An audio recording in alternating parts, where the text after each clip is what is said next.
Assalamu alaikum warahmatullah. Hermano, en este vídeo te voy a hacer un resumen de los puntos principales que yo considero que tienen más importancia a la hora de interpretar el Sagrado Corán. Me dejo muchas cosas, pero te lo pongo a modo de ejemplo para que te hagas una idea de cómo estoy haciendo mi trabajo, ¿vale, hermano? Lo primero de todo, y después del estudio del Corán, me doy cuenta que todo el libro gira alrededor de la unicidad divina, eso ya lo sabes tú, de la creencia en el más allá y de la necesidad de hacer buenas acciones. Pero estos dos últimos elementos, creencia en el día de juicio y buena acción, lo único que sirven es para reforzar nuestra necesidad de estar cerca de Dios, es decir, de que nuestra conciencia sea más fuerte. Ese es el objetivo del Corán, estar cerca de Dios. El Corán es una buena noticia para los creyentes y una advertencia para los no creyentes. Estos tres principios son la base de todo el Corán y son los elementos que construyen la historia de Adán.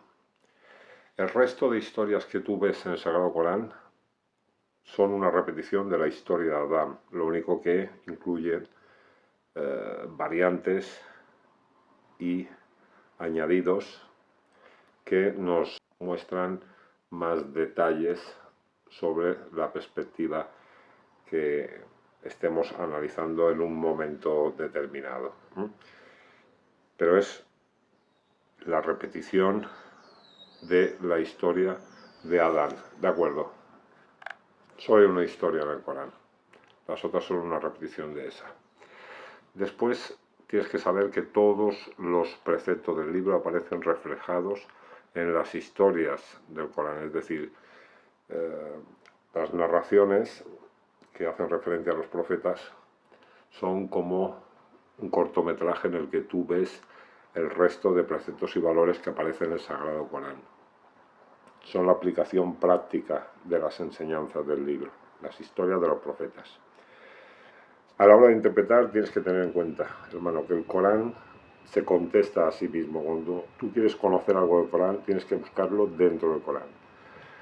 Tienes que tener en cuenta que no se puede nunca contradecir una parte con otra del libro. Eso lo deja muy claro el Corán. Y también que tienen la necesidad, para que esto se pueda hacer, de interpretar según los sentidos básicos de los términos. Tienes también la necesidad de simplificar al máximo las interpretaciones que hagas, porque si no, no vas a llegar a esta estructura básica. Si no simplificas, no puedes llegar. Si no te vas al sentido básico de los términos, es imposible llegar. La perspectiva que tomas para el estudio del libro puede ser muy variada. Yo la tengo como la revelación de Dios, como una constitución para un gobierno. En ese caso, el profeta, la figura del profeta en el Corán representaría la autoridad central, la autoridad de gobierno. El término creyentes representaría a los componentes del gobierno, es decir, la gente que está junto a la autoridad, y términos que se entiende de forma clásica como mujeres, esclavos y todo esto, serían los súbditos o personas que están al amparo del Estado, desde esta perspectiva. Y desde esta perspectiva tendríamos que interpretar todo el libro. Es decir, si lo tomamos como una constitución, tenemos que leerlo todo el tiempo, estudiarlo como si de una constitución se tratase.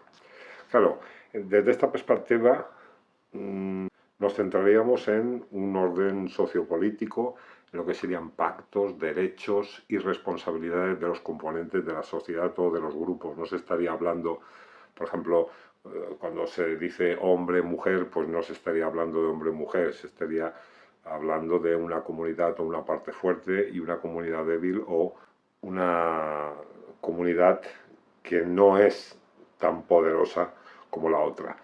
El casamiento, el divorcio serían pactos, sería deshacer alianzas, tendría que ver con todo esto. Claro, desde la estructura básica, desde los sentidos básicos, sí que puedes crear una estructura en la que el Corán se convierte en una constitución.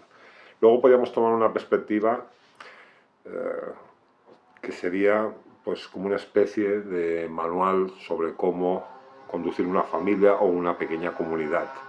La figura del profeta de los creyentes representaría a los padres o a los líderes de esta comunidad, y la figura de las mujeres, los esclavos, pues también representaría a los hijos de la familia o a los súbditos de la comunidad.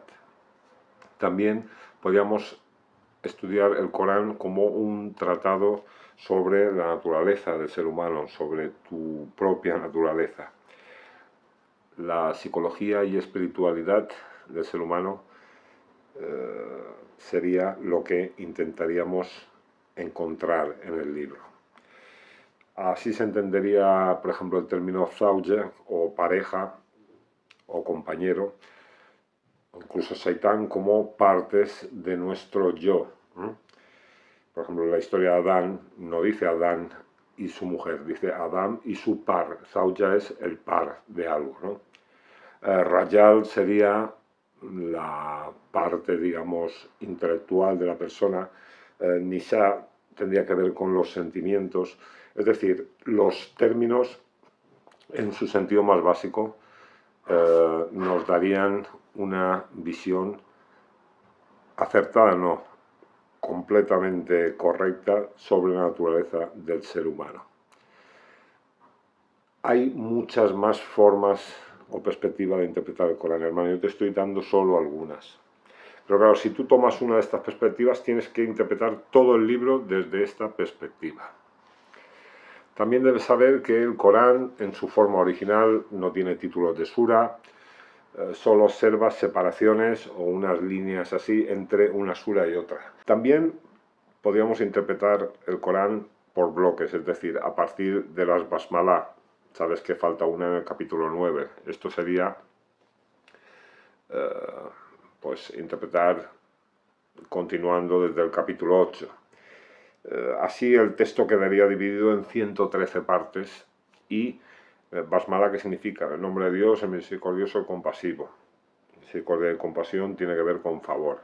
Entonces, desde esta perspectiva de interpretar el Corán en 113 bloques, tendríamos que tener en mente, porque estamos interpretando desde la basmalá, que todo lo que se nos explica, todo tiene que ver con el favor de Dios, incluso el castigo del infierno a los incrédulos. Todo esto no dejaría de ser una misericordia divina. Todo sería un favor porque estamos interpretando desde la basmalá. Luego, por ejemplo, podríamos interpretar a partir de los bloques de letras. Sabes que hay 114 capítulos del Corán y hay 29 que empiezan con letras. Estos serían 29 partes o grupos. 29 bloques de información. Yo tengo un trabajo sobre estas letras en el Corán, en uno de los vídeos del canal, donde vemos cómo coinciden el sentido básico de cada letra con el contexto inicial de cada sura donde aparece. Entonces, haríamos una interpretación basada en 29 partes o grupos. También se podría interpretar el Corán como capítulos enteros, es decir, si tú empiezas en la sura 2, todo lo que aparece en la sura 2 tienes que interpretarlo con coherencia, es decir, que no necesites irte a otros lugares del libro para entender, no, interpretas todo el capítulo entero.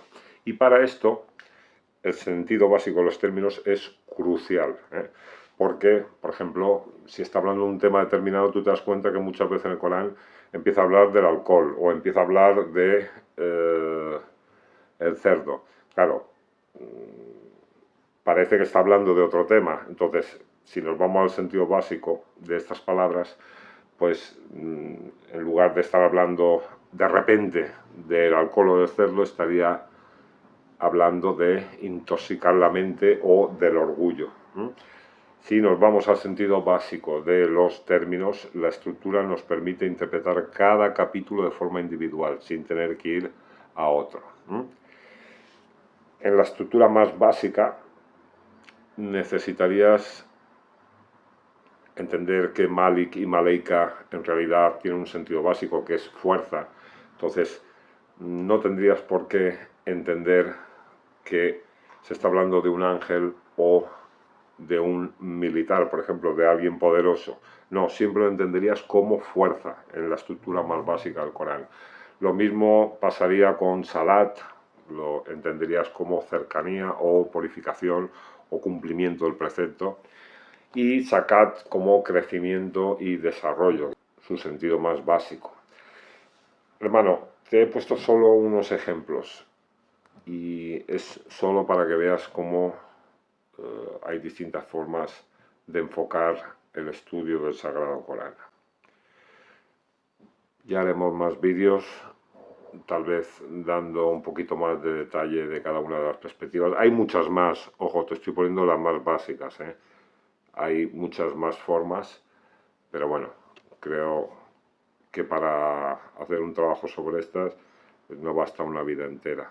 Yo llevo, ya no sé cuántos años, 20 y pico, y todavía no he empezado a hacer el trabajo en limpio, todavía estoy recopilando información. Nada, solo nos queda trabajar y esto era todo, hermano. Un fuerte abrazo, Barakallahu fik.